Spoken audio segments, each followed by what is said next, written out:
What's going on, guys? It's your boy Rojiku Reigns here, aka Michael Emery, and I'm bringing you another police-related video. This time we're going to be talking about something different again. I do like to switch it up and have different topics every time, obviously. This time we're going to be talking about pretty much if police is right for you or not. Now, while I don't have a bunch of time on the job, I've got about a year and a half on, I have been able to share my experiences thus far with you guys. And speaking with a lot of senior officers that have a lot of time on the job, I've been able to gather their experience as well. And I do like to kind of incorporate them in these videos. So just based off of the experiences of the other officers I've spoken with and myself, the year and a half that I do have on the job, I do want to go into detail a little bit about what it really takes to be a police officer and if this job is right for you. Now, with this video, I don't mean in any way, shape, or form to put anybody down or discourage anybody. That's the last thing I want to do. But thus far in my videos, I've been very honest and very straightforward with people and just, keeping it as real as I can and just let people know what this job really is about. Obviously, there's other fields and paths that you can take in this career, but for the most part, to get to those paths and different routes, you're going to have to get through the basic patrol level of law enforcement, which is pretty much where everybody's going to start. So after sitting down and going through some of my past experiences and just, listening to other officers on the job experiences, I've came up with 12 steps that I think are very imperative that you're going to need to really pay attention to and follow if you really want to be successful in this job. And going back all the way to the beginning, step number 1 is going to be you have to be patient with the hiring process. The thing you guys have to understand about being a police officer is that, and this goes for state level as well, and this goes for municipal level, it's all the same. Everything that you do is going to be criticized by somebody somewhere. And I know a lot of people want to know what that even has to do with the hiring process, but when you go to get hired to be a police officer or a state police officer, whatever it is that you're going to go do, you have to understand the background check that's being done on you is very extensive. Your social media, they look into your social media, they go to your family's house, your friend's house, your parents' house, they go to your neighbor's house, and they just want to really get an idea of who you are. They look into if you're at your house arguing with people, if you're having a lot of domestic stuff going on with a significant other. They look into all that stuff because all that stuff is taken into consideration when you're going to be hired to be a police officer. So one big tip that I can give you guys when you're going to apply to be a police officer, make sure that your social media is cleaned up. Again, nothing that you ever post online is ever deleted, but obviously a lot of police officers don't have social media because of that very reason. I do YouTube and I have my Instagram and stuff like that with my fitness and everything like that. So I have to have my social media for those reasons, but you can still have social media and do it the right way. You just got to make sure that, especially when you're going through the hiring process, you're not posting anything on there that you wouldn't want the public to see. Another reason why I say you guys have to be patient with the hiring process is just because of the simple fact that it's a long process. You'll go through the phases of getting letters in the mail from different departments and maybe a sheriff's department. You'll get your scores in the mail in case you took a statewide test. And like I said, it can take anywhere from a year, maybe even a year and a half to even get started, get the ball rolling, to even get into the academy. I actually know somebody who it took them 3 years. It took them 3 years to get through the academy and become a police officer because they were failing out of the academy and their department was recycling them.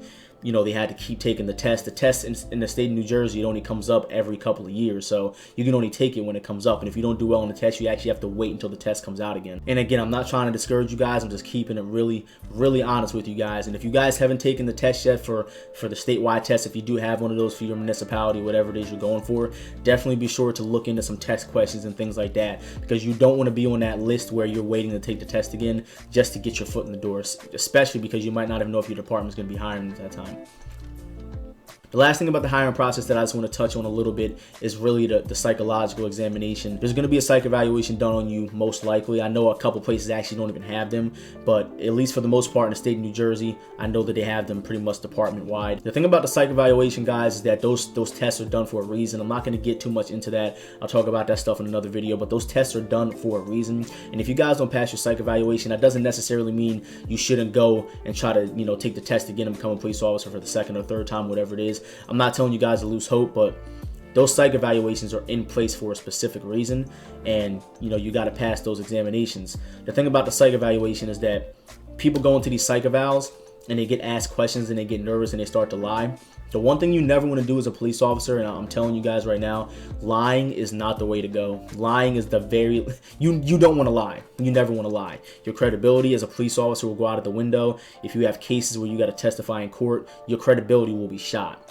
lying, especially in the early stages of your career, like trying to take a psych evaluation for the department, lying is not the way to go. If they ask you questions, guys, just be honest with them. And some of these statewide tests or psych evaluations, they actually ask you the same questions over and over again just to see if you'll provide them with the same answer. So I'm just trying to tell you guys just to be patient, take a breath, take your time, and just make sure you're answering the questions as honest as you can and just as accurately as you can, because that's the most important thing about these tests.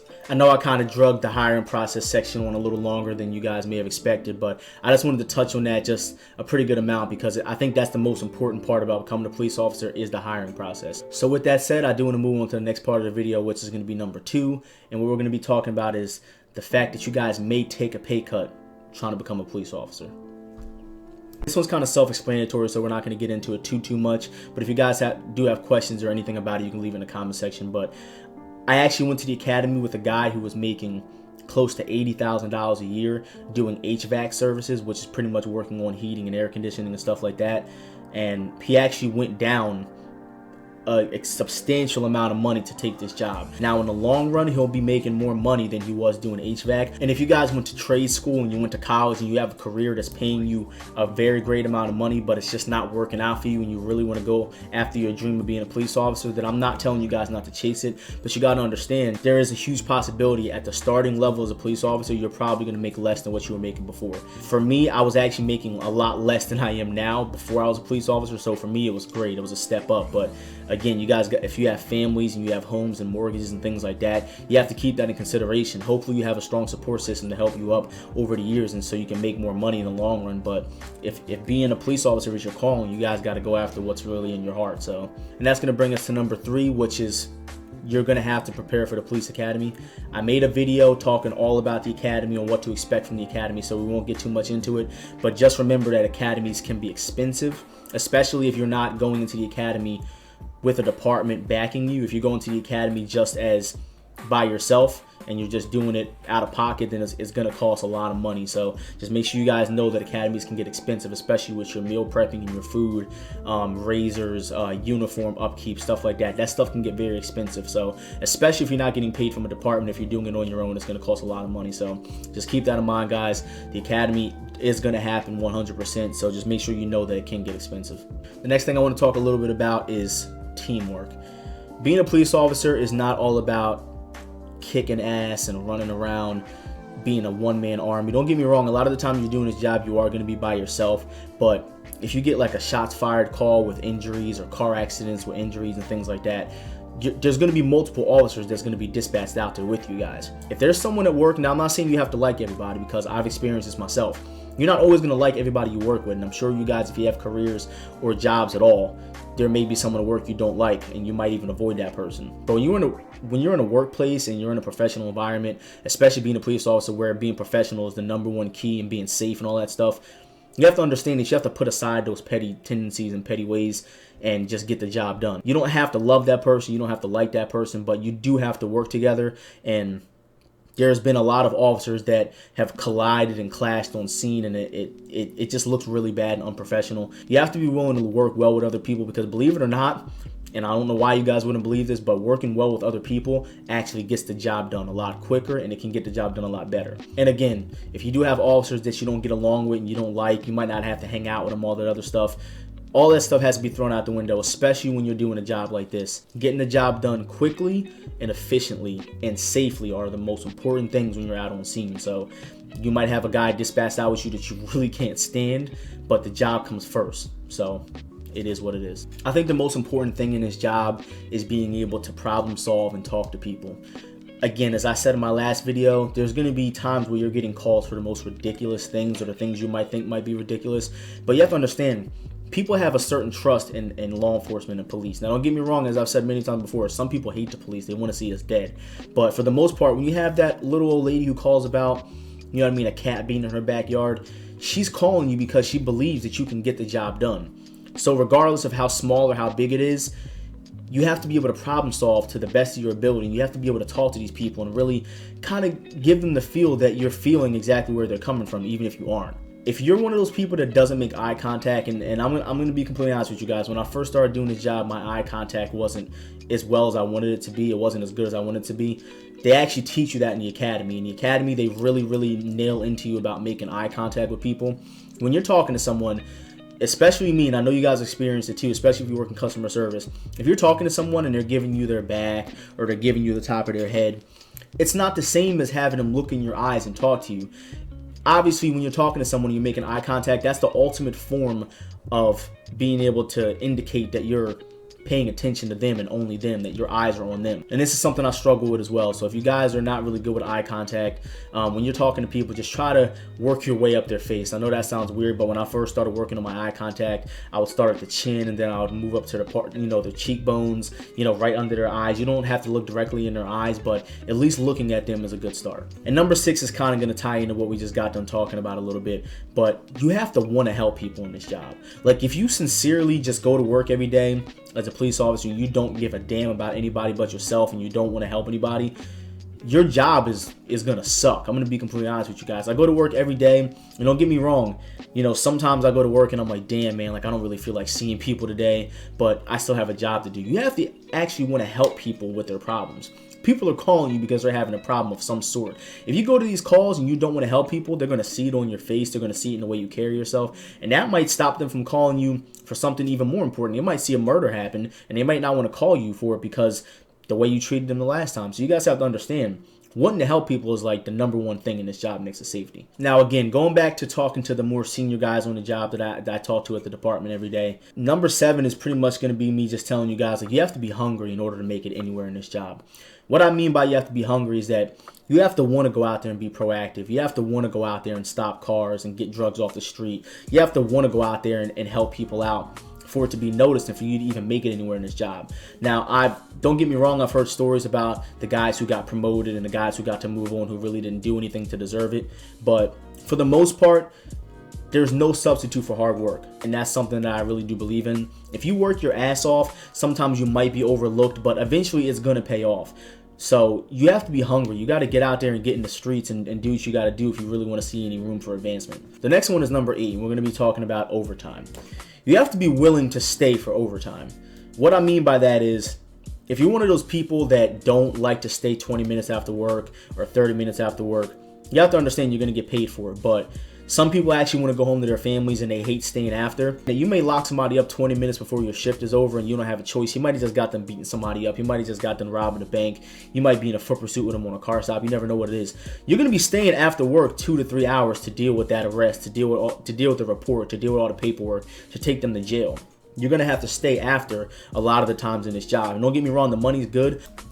But after a long 12 or 8 hour shift, sometimes you just want to go home, and you're just going to have to come to the realization that for the most part, it's not going to be that way. It's not going to be when you want to go home, especially if you're out there doing your job. If you're doing your job, most likely there's going to be a lot of overtime involved and you'll get paid for it, but it's just a sacrifice you're going to have to make. Number 9, we're going to be talking about your sleep schedule. There's going to be times, again, where we just talked about how you're going to stay for overtime. You may be working 7A to 7P and then have to stay till 12 processing the guy or working on reports or whatever it is. You got to be back to work at 7 in the morning again. You're not going to be getting full 8-hour nights of sleep or full 10-hour nights of sleep, whatever it is you're used to. So you guys have to really prepare for that. At first, it really did affect me a lot, and I'm not going to lie about it, but it's just something that you're just going to have to get used to, and it is a very big part of the job. So your sleeping schedule will be affected. I didn't make it its own category, but just to add into the sleep schedule a little bit, along with your sleep schedule and your time management as well, your family time will be affected. If you guys are huge family people and you spend a lot of time with your family, it's going to have to be cut back just a little bit, maybe even a lot, depending on how much you're going to work, but it will be affected just because of the simple fact that you're going to be working a full-time job with a very odd number of hours scheduled, and as well as the overtime as well. So you might have to sit your family down before you get the job or go to the academy and be like, look, I need you guys to be here for me, and my schedule is going to be affected, and you're just going to have to explain to them the best you can because your family time will be affected. All right, number 10, we're going to be talking about you actually having to fight someone doing this job. A lot of people think that you're going to go to work every day and do this job and not have to go hands-on with someone, and I can promise you guys that is not the case. First of all, when you go to place someone under arrest, you're being hands-on with them anyway. If someone pulls away from you or starts running away from you, you're going to have to go hands-on with that person. You're going to have to chase them. You're going to have to try to apprehend them and place them under arrest. Now, I'm not saying you guys have to be UFC fighters or kickboxers, but you do want to be able to let your coworkers know that if something happens and you have to go hands-on with someone, they have confidence that you'll at least be able to defend yourself. And I don't want you guys to think that there's a possibility that you're going to do this job for 25 to 30 years and never come hands-on with someone.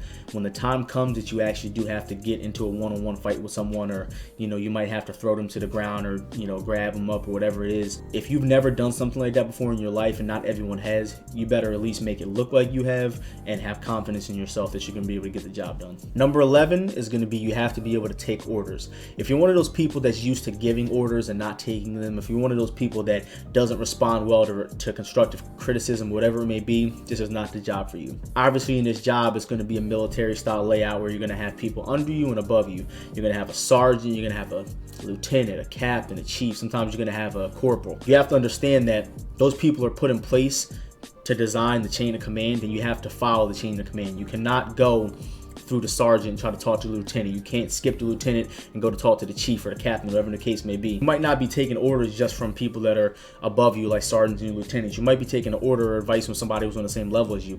Sometimes a guy who has less time on you, sometimes a guy might have a little more time on you, whatever it is, he might give a good idea, and you would want to take it into consideration. So, you might not always be taking orders from people that are above you. It's going to be a number 12, and I do want to talk about this one because it's very, very important, because it's very real, and it could happen to any officer in the world.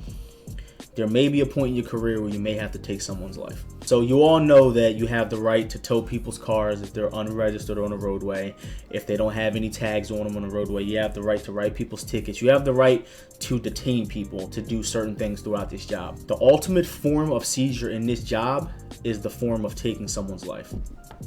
Not every police officer in the world is going to have to take someone's life. I'm hoping that it's not something I have to ever experience in my career throughout the next 29 years. But it is something that is very real. It's something that is very possible. It's something that could happen. Every single time you put that uniform on, go out and start doing that job, that's something that could happen. So if that's something that you guys really don't feel like you'll be able to make it through, if that's something that you guys don't feel like you'll have the heart for, then this job is not for you. I'm telling you guys right now.